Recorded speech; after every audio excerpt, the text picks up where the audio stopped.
Hey, this is Rob with Old Guy Tech TV, Opinion versus Opinion for April 23rd, 2014. And we're going to discuss, who knows what we're going to discuss. It's one of those days we'd love you to call 621-1210. That's 530-621-1210. Call in with a subject, because we've got a few things that we want to talk about. And Jonathan's going to start us out today. And, you know, it's one of these days where we've all had a grumbling time with the government. And so we're a little aggravated, you know. Actually, I didn't have a bad time with them. It was just you didn't have a good time either. Apparently, you didn't try hard enough. I've had time with them since Saturday, and you'll love this one. And you didn't know this that the and this was breaking news as we went on air, that the Obama administration is going to punt on net neutrality. After saying we'll definitely do something about it. Interesting. So I just, after wrestling with them from Saturday and having somebody have me put up the cover sheet from my 1040 tax return, my passport, my Social Security card, he had me post all of these to the Covered California website, of which everybody else said, "Why'd you do that?" Yeah. I said, because he told me to, and I want this to move forward, right? Right. Anyway. Jonathan, you're up. I was going to make a comment. I think the government's gone down after Clinton. I blame you, Bush, and you, Mr. Hussein. It's all your fault. I'm talking about Barry. He's trying to take me off. Yeah, I know. You dared him. No, I actually believe the government's gone downhill since Bush. W. Bush. It's got downhill, since H.W. Bush. At least. Anyway, fire up, big fella. Let's go. Well, this is, I know John he was very worried about it. I don't know enough, but this is about the Trans-Pacific Partnership. And yes. So I found some interesting things about it. So here's what I found. This one via LA Times, and this is kind of an opinion piece, the stuff I found. But what a lot of people are worried about is it being like NAFTA. Before NAFTA in '93, the U.S. had a $2.5 billion trade surplus with Mexico and a $29 billion deficit with Canada. By 2012, it had been exploded into a combined trade deficit of $181 billion. So more than quadrupled. Mm-hmm. The other one is it being used as a model for additional agreements, and it's deeply flawed. Has resulted in outsourcing of jobs, downward pressure on wages, meteoric rise in income equality. That had been always the argument with NAFTA. You know, the argument always was that, it's good for our country. It's going to bring them over here with less hassles. It was going to reduce cost. It was, we were sold a whole bill of this is what it's going to do good for us. Which is basically just outsourced jobs. Exactly. And went to the cheapest labor pool. The problem with the whole thing, as Jonathan's alluding to in what he's saying, is you cannot get a copy of the agreement. Oh no, it's only in rumors. And here's you want to talk about nuts. It's Edward Snowden type people leaking it. Mm-hmm. Yeah, and Congress. The Congress, the Senate, the President, the entire government is well aware, and they're dealing with this. And it was supposed to have been fast-tracked a while back. I forget who, it might have been Nelson Mandela. If Mandela doesn't pass away, Obama was on his way to the Orient. Mm-hmm. In the meantime, the Australians and the Japanese have come to an agreement, which is not. It's a little tougher for us, Aussies. They do business in Oceania and the Orient, so these are their direct business partners. Right, so it's in their backyard. Here's so it makes something sense. that John was alluding to in the article. It said, "See, the most disturbing fact that the administration asked for the fast track trade promotion authority. Under the fast track, the president could sign the TPP." Trans-Pacific Trade Pact, and the president, before Congress votes on it, with a guarantee that Congress, after limited debate and with all amendments forbidden, would vote to ratify it within 90 days. Looks like if Obama would sign it, I'm assuming it's like a guarantee if he signed it without approval. And am I reading that right? Yep. Okay, he so could and he could fast track it, and at one point he did want to fast track it, but I know you guys are gonna both pull the pins out of your hand grenades and throw them at me. I've been waiting. But one of the things that has kept us in the press was Ed Schultz keeps bringing it up because of his union connections, and that and is at least keeping it above water and somewhere in the media that this is going on and it's not a good deal.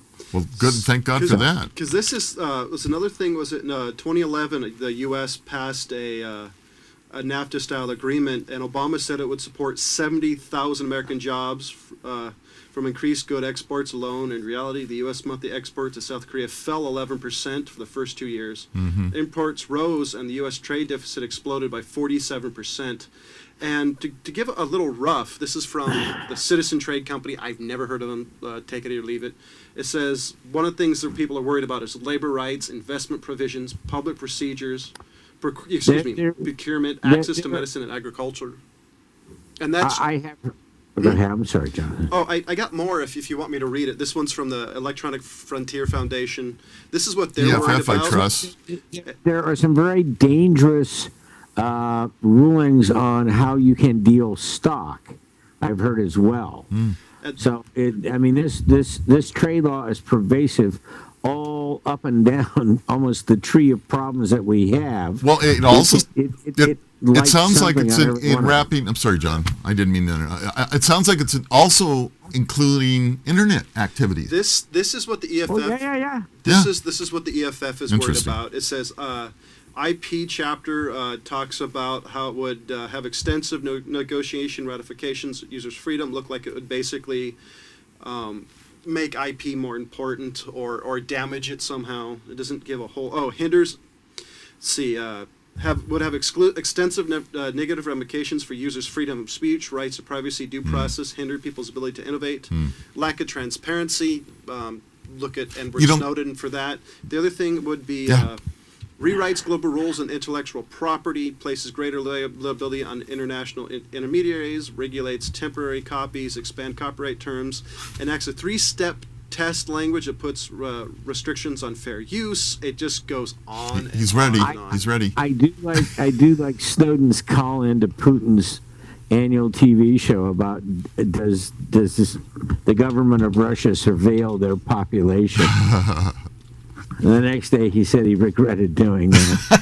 Well, Since he's a guest there, I think maybe the sheets weren't turned down when he got home. I'm surprised they let him through. We're here talk about want to get back into Soviet Russia. There's a Russian style. There's a Russian style Facebook. The guy who, and I guess the founder, was fired apparently by the government, and somebody else and pro Putin people put in it. Sure, why not? So, are you surprised it works that way? No. Honestly, Of course. You guys maybe you don't know how things work around here. well, I'd That's like. okay. We'll put that guy. I'd like to hope somehow that they had democracy. Then Putin took over, then shoveled it right onto the carpet. Probably some of our relatives from Kiev are involved with that. No, actually, I mean Putin.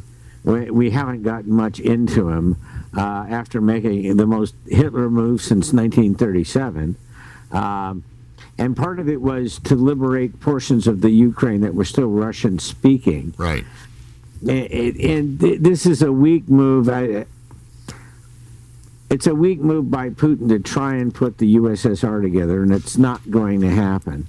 And is totally inappropriate. The opposite my reaction is, in some of these cases, your Buddy Barry, by being so low key and not reactive. God, did he say that? He already hit the Hussein thing, so. That's good for you, John. I think that's funny. It finally came between your lips. I have a question for John here, and this is interesting. I've read this a couple of times, and they're saying that Obama's kind of being the Chamberlain in this thing because. No, that's a total neocon. I want to finish, please. It's such a great comment that Well, here's the reason why they say that. George Will, the other very much middle of the road, said he has a manhood problem. I thought that was hilarious, and that was Charlie Rose, I think. The problem with it Charlie is Rose. if you go forceful, yeah, I'm sorry. It's kind of like the whole thing in Syria where he drew the line and then they crossed the line, but we ended up kind of diffusing it and not having to chuck. I have a little bit And more. I'm deciding that it's giving me a better opportunity as to whether to see if I can establish some value on violent conflict or not. Yeah. I actually agree. I could see why they would say he's the Chamberlain. The problem with that is America has really spent a lot of its chutzpah on useless battles the last 15 years. The other thing is the fact that Europe itself. Chutzpah. Chutzpah. Wait, I think we have to get your Yiddish straightened out. That means guts. Chutzpah. It's like guts. Yes, because America. The reason why I say that is America doesn't really have any guts for battle. We've been doing it for the last 15 years on very, very. Have you heard of Afghanistan? Have you Yes. heard of Syria? But Have you heard of Iraq? Both of you shut up and let me finish my talk. The reason why I say that is if you talk to a vet, because he'll poke both of your eyes out and tell you. Well, the reason why I say that, they're for it, but if you ask Middle America, they're tired of battle without getting anything No doubt out about of it. that. I And won't argue with you. that's going to affect your fuzzy Congress critters and being kind of a little hesitant to do anything, whether it's right or wrong. Why should we be there? That is none of our business. And the other thing is we can't really do anything about it because Europe itself is like, well, we get a lot from them. So the president of the United States says, if you continue this, we're going to do more sanctions against you. Basically, it's a slap on the hand.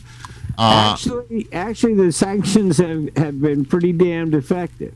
But I thought we had very limited sanctions. I don't think they've been running long enough to actually conclude that. But here's what I've heard on the sanctions, and you guys can tell me if I'm wrong or not. I've been told that most of Europe has said we're not doing the sanctions, and the United States has very limited sanctions that they can actually apply here to Russia and have it actually make a difference. Except there are Russian billionaires that have banking transactions worldwide and funds deposited, and that's where the last one went. And they were actually Putin's personal friends, but the whole their oligarchy involves Putin and the Russian mob, and our oligarchy involves the government and the American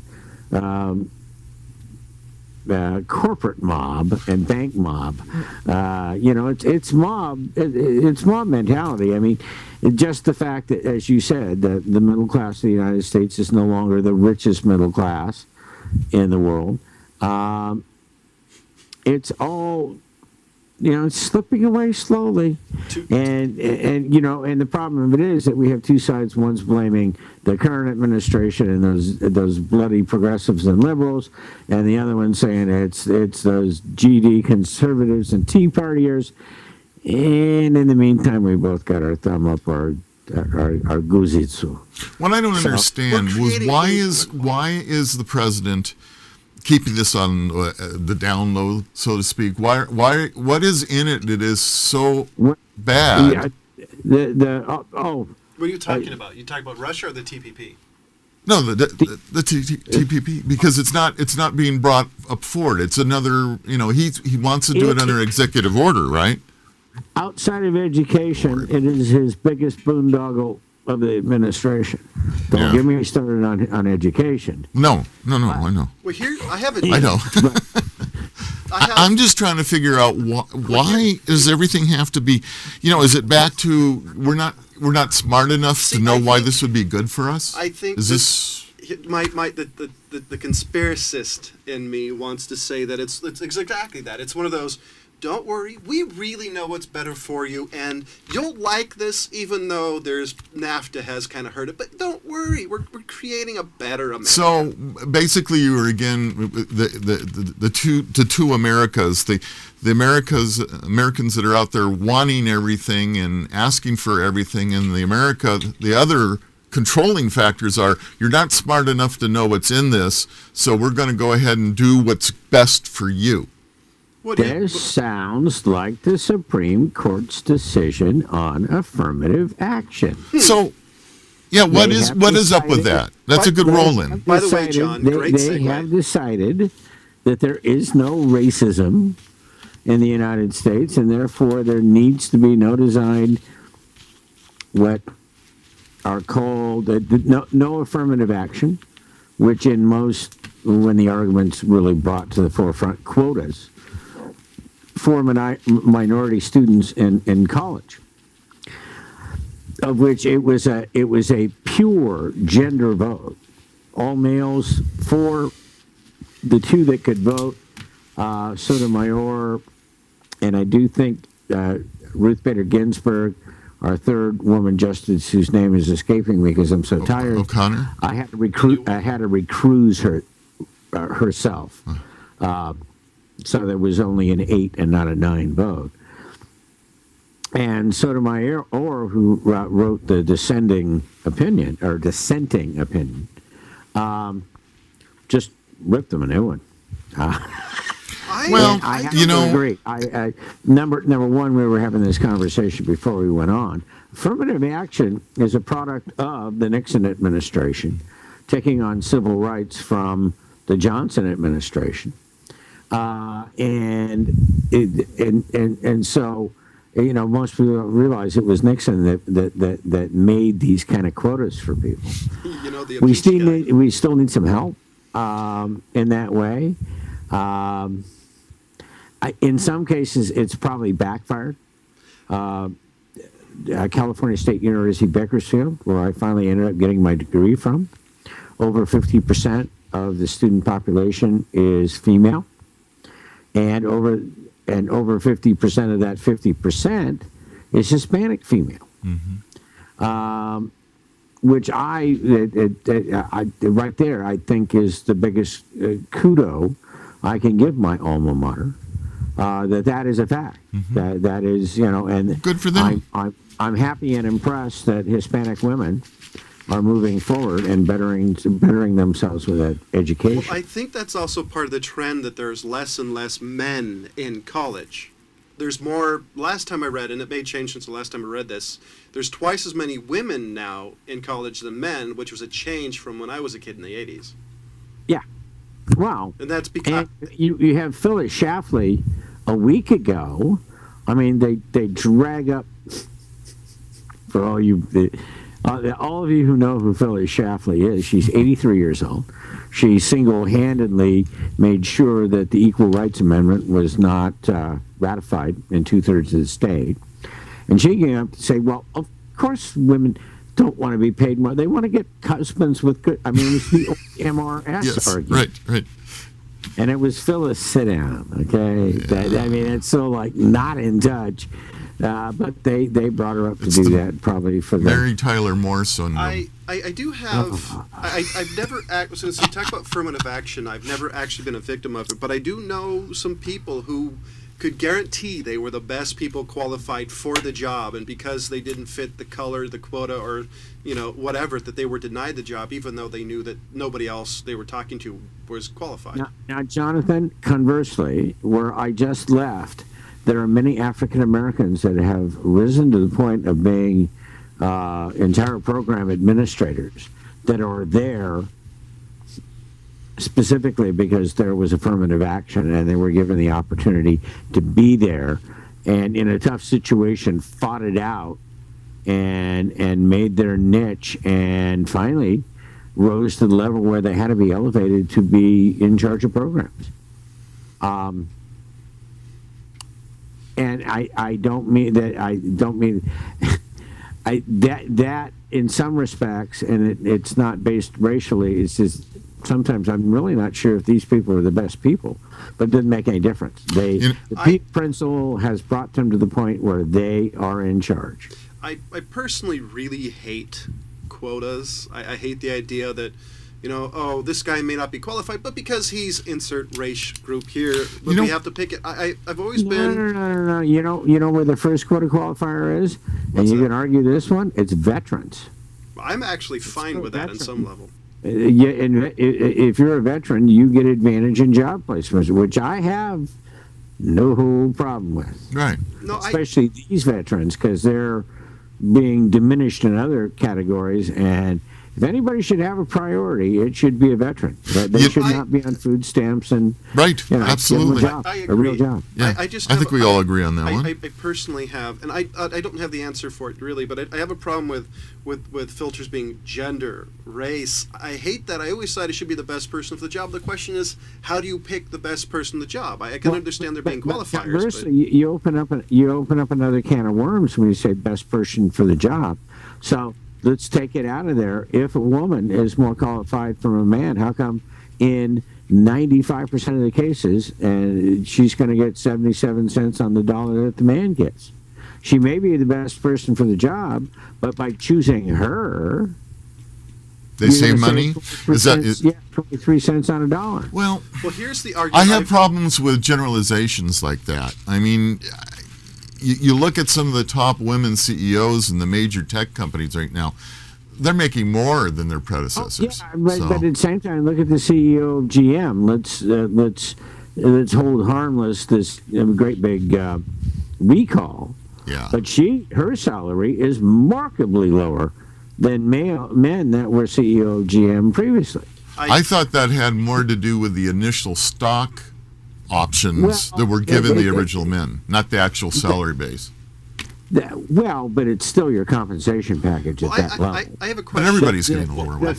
The fact of the matter is, some women do have risen to, complete leadership roles, and they have, I mean, be honest with you, our good friend Feinstein and Boxer and Pelosi have all, they certainly are not glass-ceilinged. No. They don't get paid, education and government are the two places where you can be, pretty much guaranteed. Everybody gets the same. If you're an E4 or whatever it is, all E4s get. But the fact of the matter is, and our point about our middle class is now poorer than it was before. Part of that reason is that head of household, and a lot of our middle class are women now, not men. True. Well, and this is my... And I've got some detail to follow up on what John says, but go ahead. Well, my personal opinion is I remember when I was a kid when they really started focusing on girls' education. Nothing wrong with it, but this is... And you got to see slower and slower, you got to see more focusing on women instead of boys, and you get to see where they are now, and whether it's good or bad. The problem is now is you're going to see in the opposite direction where there's going to be more women in the workforce because we have a system based on college education instead of, what's best for the personality type. This kid's better at a plumber. You know what's going to hold that back a little bit? What? The fact is men can't get pregnant. I mean, I hate to say that. That tends to be... That was the whole issue over women on the front line, militarily. Right. When they were a distraction, and you just never put the... I don't know if I believe that or not. I think some of these guys would probably take a bullet faster for a woman than one of their other guys. I mean, being honest about it. Which is still a problem. Which is still a problem. But, John, I'm going to back you up for a second here. What we're talking about with the Supreme Court powers of states to ban affirmative action, I found the case here. The case is about how the debate about racial preferences should be resolved. Kennedy wrote, that was in his statement, it's about who may resolve it. Chief Justice Roberts and Alito joined Kennedy on the ruling. Justices Scalia, Thompson, and Breyer concurred, where Sotomayor, the first Hispanic Supreme Court justice, wrote a dissent backed by Justice Ruth Bader Ginsburg and said the decision crushes minority rights. Without checks, dramatically approved legislation can oppose minority groups. Judges ought not to sit back away. And she finishes this by saying, judges ought not sit back and wish away rather than confront. The racial inequality that exists in our society, she wrote, is still with us. I have a question. racism is there versus perceived racism versus just in the media racism? I mean, Well, I've got an example. So huge amounts of racism. And this is what they call opposite racisms to a certain degree, where I was at one time interested in becoming an X-ray technician, and I went to the VA and I said, I'm interested in this. They said, oh, good, join this group. And so you're in this little classroom. They give you a little lecture. And then they hand out a test, and it was an anatomy test. Well, I hadn't taken anatomy for 10 years. I knew nothing. Anyway, long story short is the minorities were given a packet with all the information on the anatomy that they were going to test on. I did not, however. And I don't know if that was part of it or not, right. But because White I was white, I was cut right off the top. You can't be, people can not be racist to you because of your white. That's not racism. That's being fair. Well, no, it was, but I accepted it. You trivialize it. I'm being a little facetious because that's the. And I'm not even. Let's not even talk about racism. Let's talk about gender. All right. I think we got to do it. Our gender comes before our race anyway, right? There are only two genders that can be, and women have always been 51% of the population historically to the time that we have been able to write it down. But in the United States of America, they didn't get the right to vote until 1921. Mm-hmm. African American males got the vote in 1865. Okay? So when you talk racism, you have to talk about who is oppressing whom. And women have been the most oppressed majority in the history of time. I would agree with that. And it's because, guess what? The minority, men don't want to give them the authority because they're more, you know what I mean? So that is inherent in the species. So to trivialize racism and say that white people can't be, you're just trivializing a problem that is immense and rampant in this country. Believe it or not, and I'm not actually kidding, that is a segment of society. I don't remember what side, because I personally think it's a party line thing from what I've read. There is a part of society that actually believes you cannot be racist to white people. I don't agree with it. You can be racist to anybody. But Jonathan, what I strongly recommend is you don't have to go any further than rural Texas, but go to Louisiana, Mississippi, Alabama, Georgia, and unless you've been exposed to these cultures, which are American cultures, but very different. I mean, you had the Santa Monica, California boy show up in East Texas and Louisiana to some stuff that was just like, say what? Yeah, I mean, I have to. This is 1970. What? And we're still in, and so. No, that's true. In California, it's different. Until you've been someplace where I don't think you ever in your life have had the fear that somebody was going to come up to you in a gang, rough you up, and otherwise, chain your hands together and drag you behind a pickup truck. There's a whole argument on both sides of the situation. As we know, African Americans, unfortunately, are killing their own at a huge rate. They have been for years. And they have been for years. That's no news. But there's a lot more they to pick on that, themselves. One of the things that is brought up, it's one of those hush-hush things in the news you don't want to talk about too much, but I always thought it interesting, is that it's okay to have the Asian Pacific group as a group. It's okay to have the black caucuses or black universities. That's okay. It's you can keep going down the way, but heaven forbid you have an organization of Caucasians, maybe as an organization, as a group. But I have an addendum to that. If you do have a white group, they're called skinheads, Ku Klux Klan members, racists. No. You're trivializing and exaggerating again. I'm not really exaggerating. Like, They for are example, not the look. only For people example, that I'm going say to just they're keep white. talking until he realizes he's not going to be able to talk. What I'm saying is, like, for example, the Tea Party. Love them or hate them. There's a segment of society that calls them homophobic, that calls them racist, that calls them Ku Klux Klan members. I know people part of the Tea Party. These people are salt in the earth. The only people they hate are the IRS and the government. So they're not racist at all. That's why you see so many brown and black faces when they mobilize. There's a lot of white people in Placerville. What I'm saying is the fact that I know people who are Tea Party members. I know people who are Tea Party members that actually don't give a crap about race one way or another. As long as you don't crap on me, I won't crap on you. But the perception of it is they're racist because they're a Tea Party members. That's the problem I have. And I think it goes back to what he says. There are members in the public that have said absolutely racist things that are directly connected to the Tea Party. Our buddy Ted Nugent.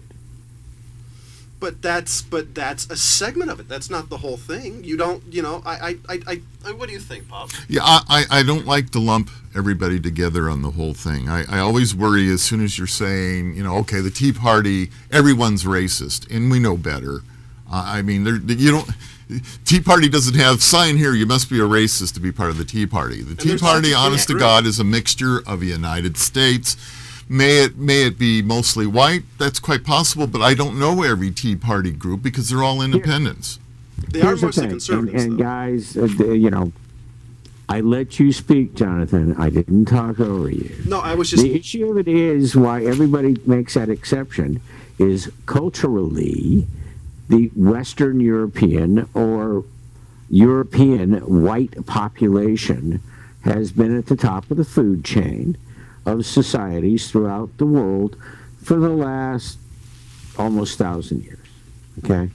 If it ended up, we were the imperialists, the Dutch, we were the ones, that Africa and South America, and were the explorers, and so that what the white people, the white ethnic person, Caucasian for lack of a better word, they have been made all the rules.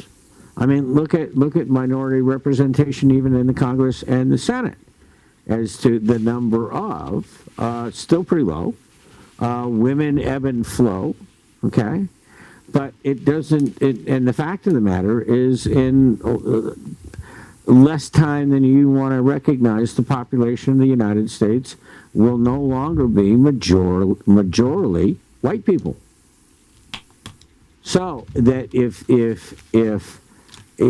there are more people of ethnicity and color, then and this is a battle I've seen going on for years because it's micro-sized in Australia. The white Australians done. They're done. They're outpopulated. It's a done deal. It's a natural reaction, but the fact of the matter is, worldwide, it's not going to. It might even happen before I draw my last breath. I do have a question. White will not be the majority.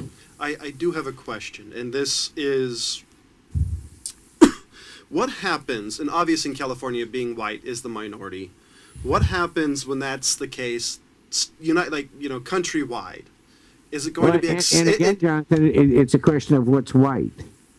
Well, generally... what's white? Well, generally... What's right? White. What's white? Well, generally What's white? since, honestly, since a lot of people consider it, if light tan and lighter is white, so... unless you're obviously Asian, you're white. I'm sorry. Here's the other thing. You have Hispanics from Spain. They're white. That's right. They're white. They're going to be considered white. But my question is, will it be acceptable to be racist towards the white guy, which I think it is a little bit more acceptable now than being racist. Well, if you were to go in a majority black area, of course. No, I meant countrywide. Say United States population became 10% white, period. Will it be okay to be racist towards the white guy? It should never be okay. Any should it? racism But can do you be, think should it not. What we try to do with civil rights, if white people were only 10%, we try to say everybody has the same civil rights here. So if you mean will our government discriminate against people that consider themselves Caucasian or white? You would hope not. But I I think historically, because of the huge injustice done to other people via white people. Sorry, I think it will be. You know what's really interesting, and it's funny because I don't have a racist bone in my body, because when John and I went to school, and where we went to school, we had all kinds of people. I mean, it didn't matter if you were white, black, Indian, Asian, whatever it meant. We had a mixture there. Persian. Yeah. Hassan, John Adams, my friend Hassan. Yeah. Cubans. We had a big influx of Cubans. I mean, we had everybody in that. It was a true boiling pot at that time. And I don't think, I can't think of one racial incident that we actually had based on racism. We had people that didn't like each other. I could. I was going to kick Preston Richardson Jr.'s ass. but that wasn't racism. Those are the old deal. But no, we did not grow up in a community where everybody was in the same pot and we went for it.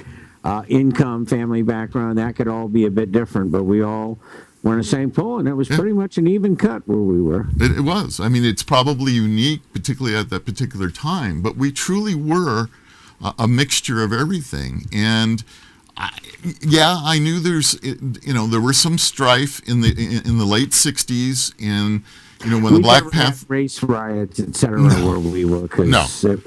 Well, we had little things, but nobody. I mean, after it's so we had an African American. I don't know, maybe it was called Negro group.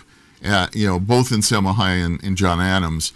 But we never thought anything of it. I mean, to be honest with you. By the time we got to Selma High, it was the Black Student Union. Yeah, there you go. Which carried on to school, and then there was. There were Hispanic organizations. Sure. There was LULAC. There were. And you have to remember that Cesar Chavez and the grape strike and Delano and all that happened while we were in high school and junior college. Right.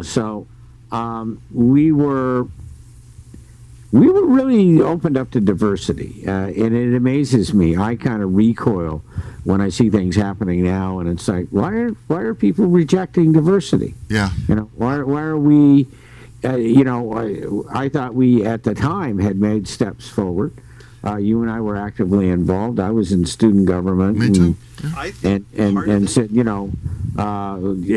this is universal, and then we kind of lost our way. And I think part of it personally is we make too big of a deal of race. I really do think we've come to a point in history that, well, we don't forget it, but we need to forgive what has been done historically. And I really do think that the way the media is, the way the groups are, I think they're too easily to point, oh, he's a racist, she hates gays. I really do think it comes to a point that we just need to realize that everybody's an individual. Like, I don't like Barack Obama because he's black. I don't like Obama because I don't disagree with his politics. It's not racist, it's opinion. And I really do think that race is too big of a deal in the United States.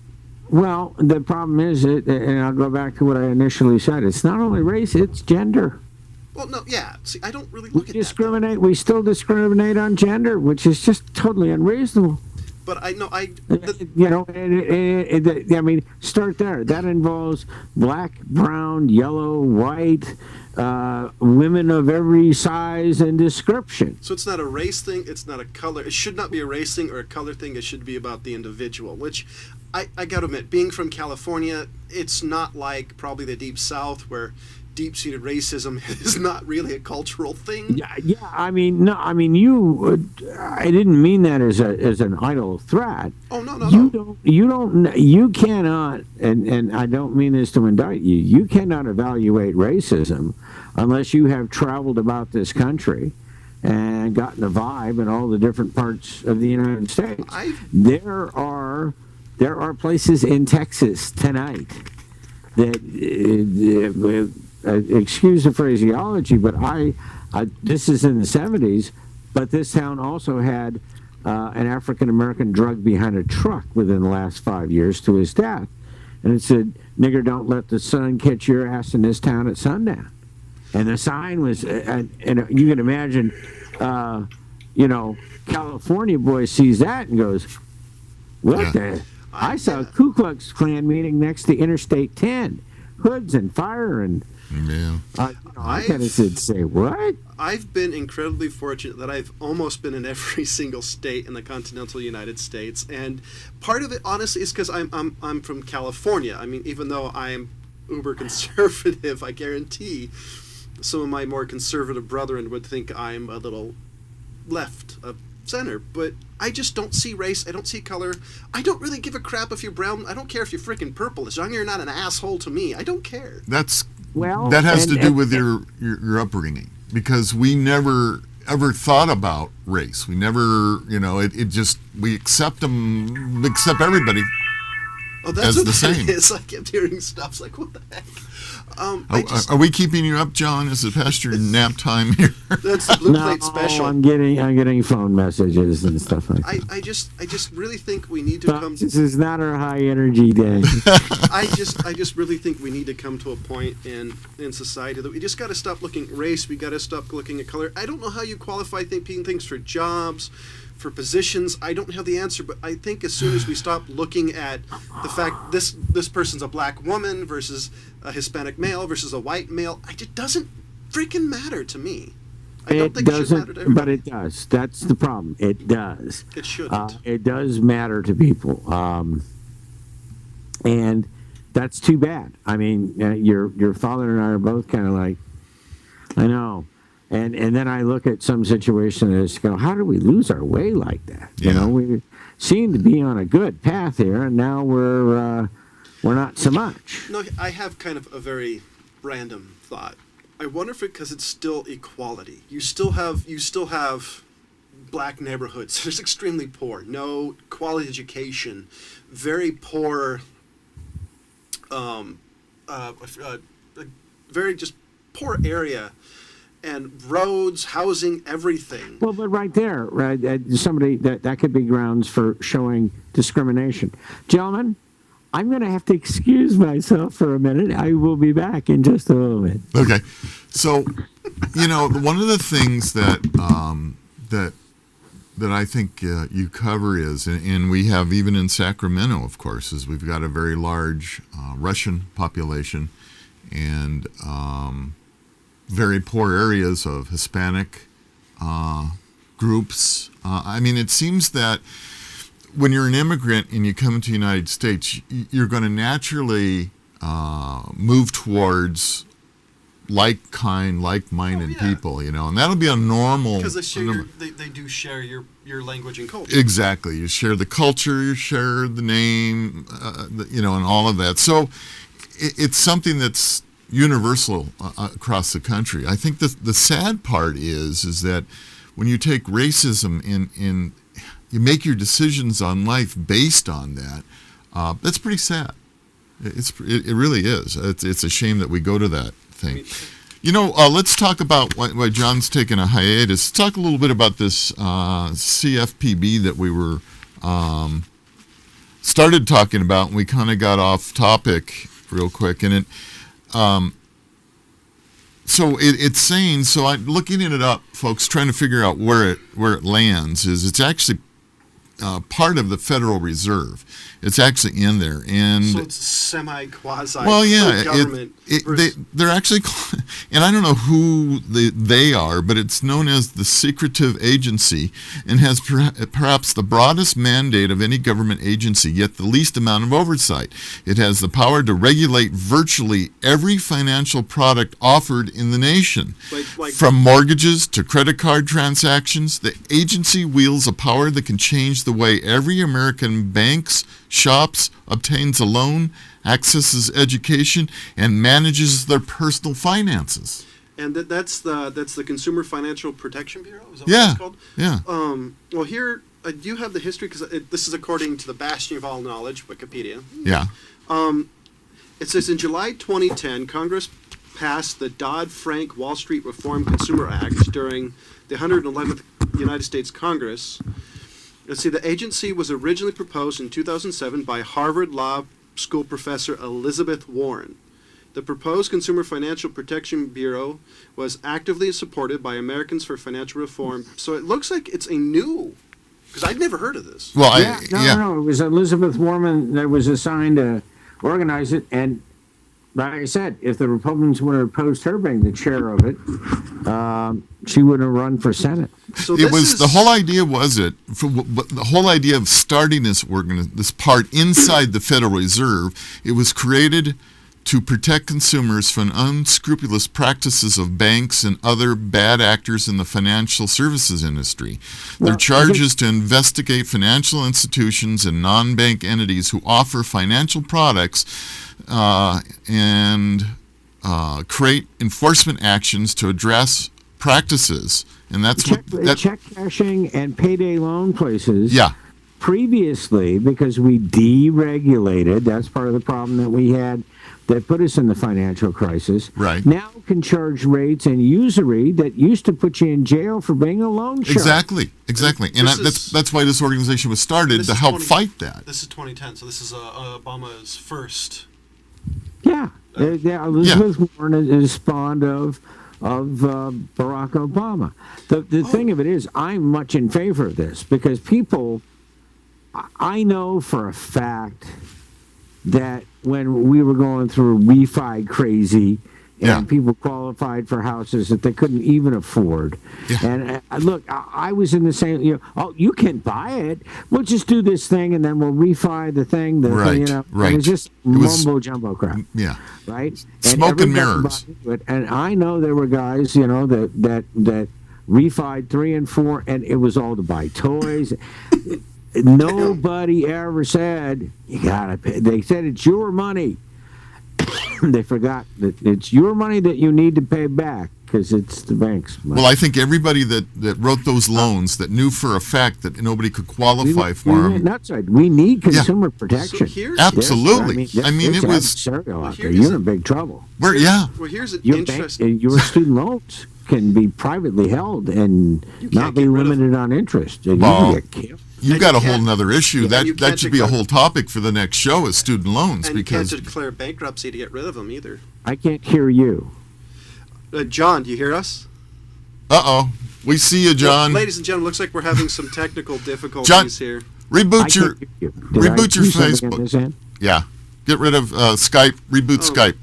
The most interesting thing about it is it looks like on September 26, 2013, the Consumer Financial Protection and Safety Soundness Improvement Act said what it wanted to do is that by transforming the group into a 5-person committee and removing it from the Federal Reserve System.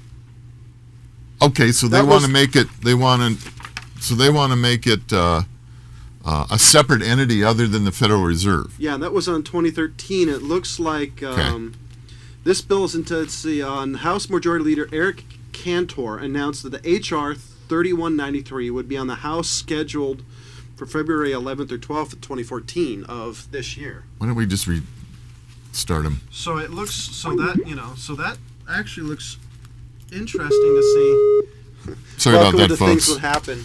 Welcome to technology. We had Skype kind of crash on us, and John couldn't hear us. There we go. All right. I couldn't hear you. Now we don't have any video. Want to send us your video, John? So there he goes. So I found something interesting on Wikipedia. There was September 26 in 2013. There was a bill that was H.R. 3193 that would actually transform it to a 5-person committee and remove it from the Federal Reserve System. Yeah, they're trying to make it its own agency. What power would it have, though, without the Federal Reserve being attached to it? It does beg the question: why do we have to keep making? Why do we have to keep making more and more federal organizations? Why can't we have it stay under Federal Reserve and do its job? I mean, gosh, we've got so many organizations. Because the Federal Reserve's not the government. Well, you're right. You're right. And so, is this idea making it its own entity? Well, what it'll be under then? Treasury? I mean, where would it go? And in response to Jonathan's, I don't know that it derives any power or authority by being under the Federal Reserve outside of it can watch banking practices and financial practices. Well, I think that's why it was initially started, according to this article. Elizabeth Warren's big mantra now is that we shouldn't make $5 billion off of student loans, which I agree. Right. You know, and that student loan should be it should be at a rate of interest equal to the you know, the interbank rate of, you know, less than 1%. Oh yeah. I mean, first of all, I think if they drop the interest rate on all those loans that aren't getting repaid back anyway, maybe we'll actually get some of them repaid back instead of the stupid, crazy high interest rates that are out there. And how do you know, we could go on a whole subject here about interest rates and like your credit cards. Like you said, John, it's, you know, it's like you're going to your loan shark, the percentage. Can you even get a credit card with an interest rate not in double digits? For the first year. You get this year thing, the buy-in, right? They say buy-in, we'll give you a 2 or 3% interest rates for 6 months, and then it'll go up to like 7%, and then after a year, it's like 20%. I'll tell you what's scaring me. That's going on, all right, you know, where you just roll your credit card to the next guy that's going to give you 0% for the next year. Yeah. That's going on. Gasoline is at $4.50 at the pump. Yep.